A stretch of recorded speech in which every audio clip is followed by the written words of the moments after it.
नमस्कार, मैं कृष्णेश कुमार। आज हम बात करेंगे तीसरे चरण में पड़ने वाली लोकसभा सीट अररिया की।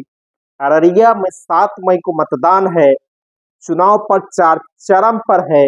यहाँ से 9 उम्मीदवार चुनाव मैदान में हम ठोक रहे हैं।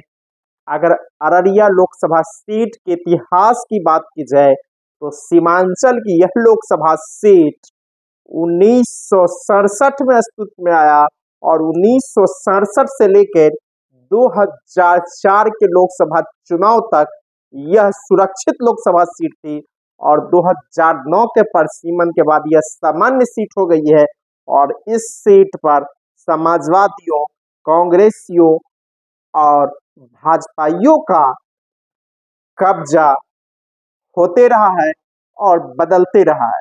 अगर इतिहास की बात की जाए तो 1967 और 71 के लोकसभा चुनाव में कांग्रेस के तुलमोहन राम जीते थे।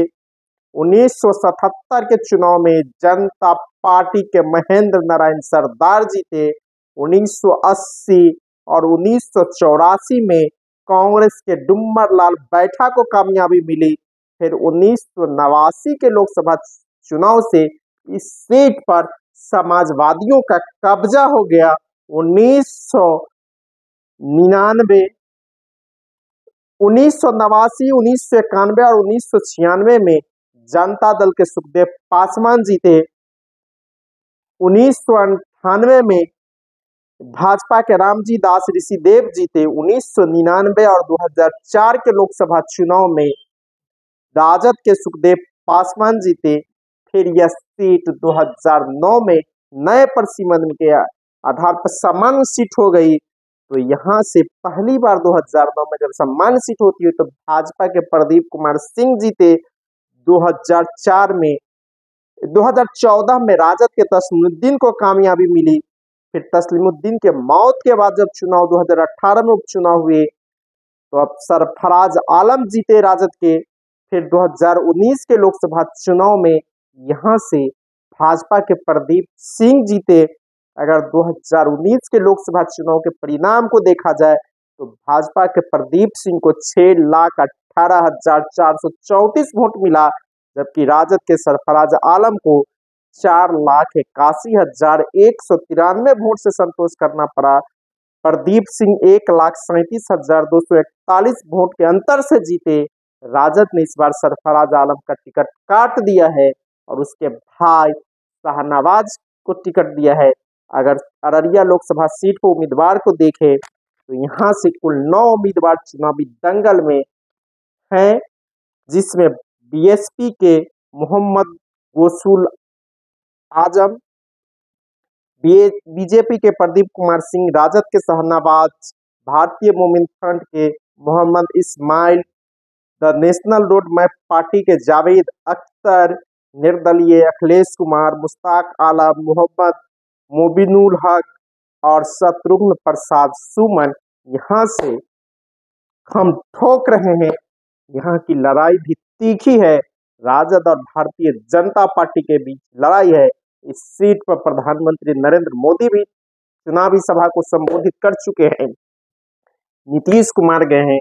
तीसरे चरण में इस सीट पर 7 मई को वोट पड़ेंगे। यह सीमांचल की लोकसभा सीट है और यहाँ हिंदू मुस्लिम बीजेपी करने की कोशिश करती है, लेकिन यादवों का वोट नहीं टूटा, मल्लाहों का वोट नहीं टूटा, तो राजद की सीट पर जीत तय है।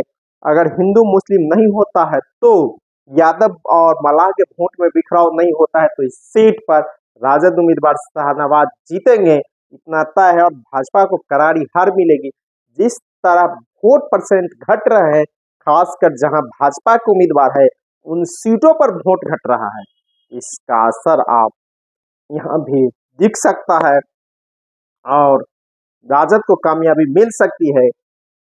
यह सीट सीमांचल में काफी महत्वपूर्ण सीट मानी जाती है और यही कारण है कि प्रधानमंत्री नरेंद्र मोदी जब दूसरे चरण में 26 अप्रैल को बिहार की 5 लोकसभा सीटों बांका, भागलपुर, पूर्णिया, कटिहार, किशनगंज में वोटिंग हो रही थी तो अररिया में चुनावी सभा को संबोधित किया और पूरी तरह सांप्रदायिकता पर, हिंदू मुस्लिम पर जमकर बोला और पोलराइज करने की कोशिश की गई, लेकिन दूसरे चरण में पोलराइज नहीं हुआ और उसका भाजपा जदयू उम्मीदवार को उल्टा ही घाटा हो गया है।